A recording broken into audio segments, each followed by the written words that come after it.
everyone, this is the quick disconnect for hose bib adapter. My wife has been having a hard time connecting the hose and disconnecting the hose. Especially in the winter, we have to disconnect the hose and reconnect it every time we use it just to make sure we don't have any freeze-ups and end up breaking our hydrants or our hose bibs. The quick connect itself is very easy to use. You just pull up on the little collar here and it pops up. This part right here with the male threads on it hooks onto the hose itself and the female connected on the bib. A lot of these quick disconnects will come with a check valve in them, and that is a problem with that because what it'll do, it'll allow water to stay inside the bib or the hose bib on your house, and if you have any freezing weather conditions, it will actually break that hose bib. This unit does not come with that. It's fully ported, so you have full port all the way through, which makes it really nice. So I'll show you how easy it is. So I got the male connected onto the hose and the female connected on the bib. I pull up on the collar, done deal. Disconnect, it's done.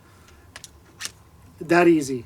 I also am a plumber. I've been one for 28 years. I recommend this to our customers, especially the people that might not have such a good grip and are constantly connecting and disconnecting their hoses. These work very well. The one thing that has changed a lot on hoses is they're now using aluminum on the hose connector itself. That tends to want to bind up with the brass, and over time as it gets a little moisture in there, it bonds and you can't get the hoses off. So if you have a hose on all summer or whatever and you need disconnected for the winter, it's very, very hard to get that off. So this is a great alternative to it.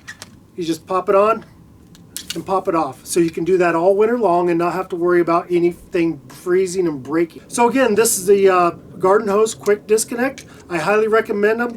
Since we've got them, my wife loves them. She just comes out, waters her flowers and stuff, and then just disconnects it. We don't have to worry about anything breaking at that night if it goes under freezing conditions. Okay, I hope that video helped you. Thanks for watching.